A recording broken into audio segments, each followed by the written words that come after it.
Why doesn't anyone like me? Why does nobody want to be with me? Like, seriously? Like, I think I'm pretty and A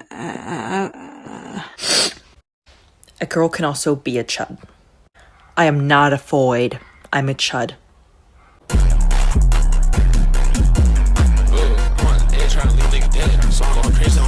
Like, when you kind of funny and then people leave you for somebody that's regular, it's like, damn, I got beat by a regular bitch. Like, Becky the bitch beat me.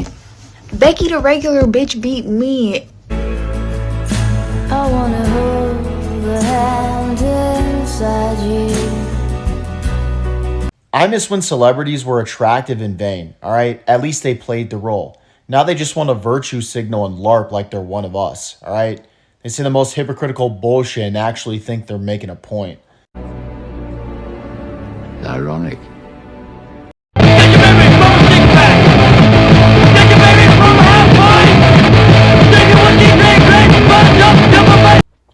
Last month, I made a video going over the recent LARPer epidemic that we are now facing within this community. In that video, I expressed my frustrations with the current influx of performative normies who have successfully managed to infiltrate this community in the hopes of acquiring money and fame for themselves. They don't really care about this culture. They don't care about the philosophy. Many of them are the same kinds of people who have clowned us before for, just talking about this sort of subject. Many of those individuals who grift and they cosplay as a lonely individual, they are just doing it because it's the easiest thing to do in 2026. That's the truth. It really is easy to just get online and cosplay as some loser. I started this channel because I had nowhere else to go. I had no one else to talk to when it came to this sort of thing. And I felt connected just sharing my experiences. I felt connected with other individuals who share the same plight as me.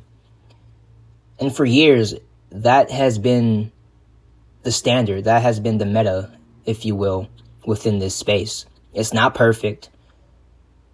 I'm not here to argue that. I'm just saying I started this channel because, this is my life.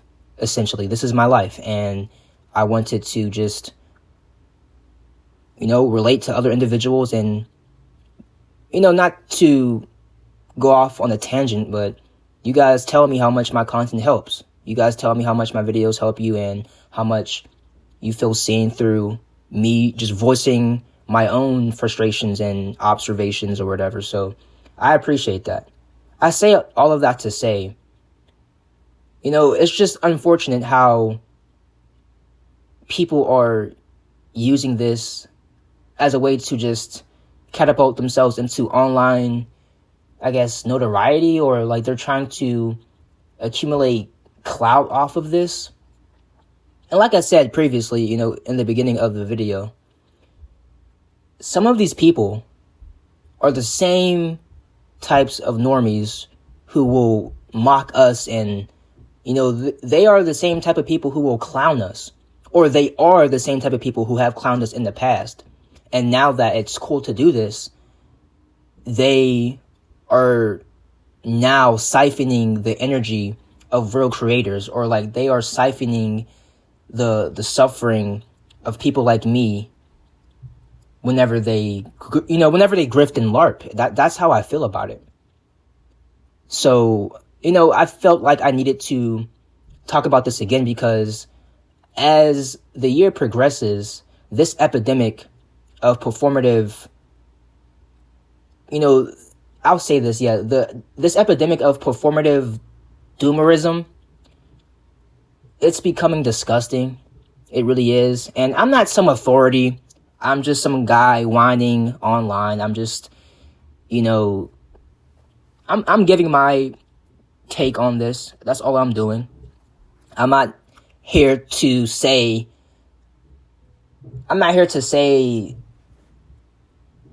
that people aren't allowed to use the internet however they please or however they feel, right? I'm not here to do that. I'm not planting my flag and saying, this is where I make my stand and no more LARPing after this video. I'm not here to say that. That's very, corny if I had that thought process. Or it would be corny if I had that thought process. Like, it's not realistic. I'm not here to do that.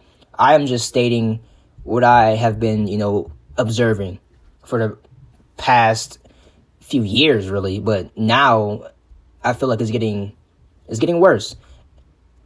It's gotten to the point to where even SNL is making fun of, looks maxers on their platform or on their show. I've seen posts made by big name brands or corporations that are using, I guess, this community's terminology within their post, or like they are incorporating the doomer or BP vocabulary within their, Instagram post or Twitter post or some TikTok post. Like, I've seen it. If I could find those examples, I would put them in the video. But stuff like that is really just, it's making me scratch my head, because I feel like it has to be a psyop at this point. It really is a psyop. Or maybe human beings are really just desperate at this point to find the next big thing. Maybe we all just want to, I guess, constantly be distracted by something. And now it just so happens that this, online niche is very popular when it comes to young men. And also you have women as well who take interest or who have taken interest within this space. Pretty much it's like the cool thing to be when it comes to young people. And even when it comes to my younger audience members, people who are like 18 and up, people who are just getting out of high school, I always tell them, like, you don't have to waste your life away just dwelling within online echo chambers. You don't have to do that. I don't think that's important. I don't think it's not, healthy to one's development. I know I sound like a parent right now, but I think, I have a responsibility as a creator to, I guess, bring it up. I'm not forcing anyone to change their life, but I even tell the younger people that, you don't have to do what I do, or you don't have to linger here and stay here. My hope and my goal for my younger audience members and even my older audience members, my goal for you all is to really move on with your life. At the end of it, at the end of the day, just move on and do something that makes you happy. That's what I say. But if this makes you happy, if being in this space makes you happy, I can't take that away from you. But, I would be a liar if I said that I wanted anyone to linger here, because as someone who has gone through these experiences and still lives this life currently, I will be the first one to tell you this is nothing to be prideful of. This is nothing to, be happy about, really. It's really not.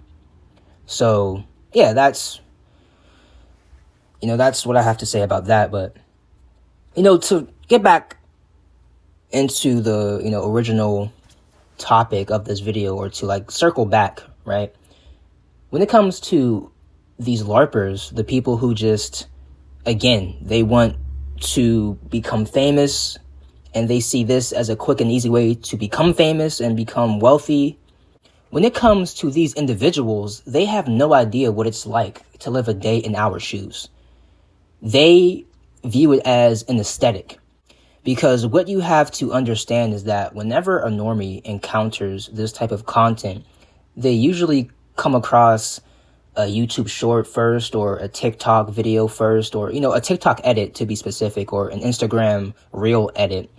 They come across these edits And, it's art in a sense. It's an aesthetic. Whenever you see movie clips or whenever you see, someone talking and it's very sad and melancholic, and they have they have like this indie song in the background, or like some emo song, or like some some sad song playing, or some e-punk song playing in the background. When you see these videos, it's appealing to certain people, especially to like angsty teenagers, or I guess jaded, cynical young adults, or even people older than that. It becomes appealing to watch these videos. So, a lot of these people, they become fans of this type of content, and they start to talk how we talk in a way. They use the terminology, and they use the words that were coined. The phrases and the words that were coined within this space are being recycled. And, it's like music in a sense. People become fans of a subgenre. That's how I see it. And I see a lot of similarities between this space and the grunge era in the 90s. In the sense that the grunge boom, or like the alternative boom in general that took place in the 90s, it was co-opted by the mainstream, you know what I mean? You had name brand designer, you had designer clothing brands that were trying to incorporate the grunge aesthetic within their own, brand, or like they tried to market the grunge aesthetic to like a mass audience. It became a commodity or something. I'm not the smartest person, so I'm not trying to sound super smart or intellectual when I say this, but you can understand, or you can like, you can imply what I'm trying to say or whatever, or you can assume where I'm getting at with this. They just wanted to turn it into like a business, pretty much. And it was the music business that those bands were, taking part in. I get that, but what I'm trying to say is the mainstream media, the normies, they took the authenticity of the grunge era and of the grunge movement at the time. They took something that was genuine and was punk, and they turned it into slop, essentially. And you saw grunge clothes being advertised at Kmart, and all this type of stuff that is just disgusting to me. But you could do your research on that if you want, if you're interested in that. But yeah, I feel like the same thing is happening with this space that we feel connected to. I feel like it's being co-opted. It's turning into a thing that people can use, and they can also profit from this thing, and they can use it in many different ways. They can use it just to gain sympathy, or they could use it just to pivot onto something else, or pivot into something else. It's really just bleak in a sense. I'm not crying myself to sleep at night over it, because again, I can't control human beings, but if I have a platform, I'm going to speak on it, right? Also, many of you have, voiced your concerns to me as well, so I figured why not just, shed more light on it. But what bothers me a little bit is just how, for years, real individuals in this space who have suffered, and they have, made videos discussing their horrible life, those people who really go through it, they never see a fraction of support that the LARPers receive, or like they don't receive a fraction of the support that the LARPers or performative normies receive. It's so insane to me. And that's why I truly believe it's not our message, it's the messenger. Because I feel like whenever you see an attractive guy like Jet Franzen, and he somewhat talks about the topics that we talk about, because he's not really BP or anything like that, but he does market himself to like the doomer sphere. So it kind of dips his toe into the BP just a bit. especially when he talks about dating and all that type of stuff. So like when a guy like that talks about that topic, most people call him a modern day philosopher. And he can tell his audience that, oh, I'm just a dumb I can't say that word, but I'm just a dumb Gen Z guy who rants. I'm not a philosopher. I'm not some philosopher. I'm just an idiot who has a platform. That's all I am. He can say that all he wants, but deep down, like, that's how he's viewed. People view him as a philosopher. I don't, but a majority of people view him as a TikTok or YouTube philosopher. And it just goes to show that people pick and choose who they want to listen to. I mean, water is wet. We all know this shit. Nothing is new when it comes to this. I have been saying that for years. I knew that, me personally, I know I don't say anything crazy when it comes to my videos. But a guy like me will receive a mountain of hate.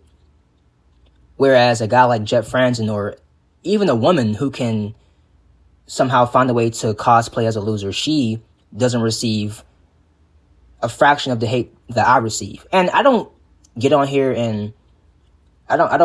just to, cry about that. Like, I'm not trying to do that. I'm just making an observation. Like, that's what I've been observing. Like, I see that all the time. Whenever a girl speaks on the lonely male epidemic or whatever, it's like people in the comment section, they have nuanced takes. It's so odd to see that. People are very open-minded in her comment section or in Jeff Franzen's comment section, but when they hear the actual guy himself voicing his concerns, it's like, the same, it's like the same gaslighting, blueprint that they all use, or like the same script they all use. We all get that. We all know what they say in the comment sections of real men who suffer and who go through this type of thing. But yeah, I just think that's funny. I'm like, I don't get it. Me personally, I don't get it. But at the same time, it's like, yes, you do get it. It's because, like, to me, I think it's simple. Like, people don't like when I say that, but, and myself, right? I'll put this out there, right? I do think it's because they are attractive. I'm not going to lie about that shit. You will never convince me otherwise. But I have to say this. When I first started this channel, I was very insecure about myself. As you can tell, if you go down the list of my videos, and if you watch my videos from beginning until you could say, yeah, I guess I'll really say the beginning portion of my content was really like just self-loathing and me being insecure about a plethora of things. But my mindset has changed, and I'm not here to prove that to anyone. That's between me, myself, and I. But I know how far I have come mentally, and I can tell you, like, a lot of things don't bother me when it comes to my body. Like, I can proudly say I'm not insecure about myself anymore. I'm not saying my life is going well, but I am tired of placing people on the pedestal who don't respect me as an individual, because I wasn't born hating myself. I was taught to hate myself by society. So I just feel like I'm getting older. I'm starting to mature. I still have a long ways to go. But yeah, I can proudly say I am not the same guy who made the Exiled video. I'm really not. I don't need, quote unquote, my own people to accept me. I don't need to be accepted by normies. That's my mindset now. Again, everyone is different, but the way I view the world, I don't want to be a part of this, society. I really don't. That's what I have evolved to, think, or that's what I evolved to believe. Essentially, the belief that society is beyond saving, and I'm better off just making my own world. You know what I mean? That's what I feel. Because it's like the more I observe this world, the more it starts to decay. You know what I mean? And I don't know. So yeah, I had to put that out there. I really did I had to put that out there, because whenever I mention looks, people just assume I'm the same person. And it's like, I mean, just because, like, I don't know why people will have a hard time accepting that. You know what I mean? And that's the thing, too. That proves my point, too. It proves my point. If a guy like Jet Frenzen talks about how looks clearly fucking matter, no one bats an eye. Like, if I can, I will find this fucking post. It was a post on Reddit. It was like an ask me, not an ask me anything, but it was something of that sort, or something of the sort, right? And there was someone saying, like, people with pretty privilege, how is your life different from other people? And pretty much everyone in the comment section, or not the comment section, but everyone in the Reddit thread or whatever, in the comments, I guess, right?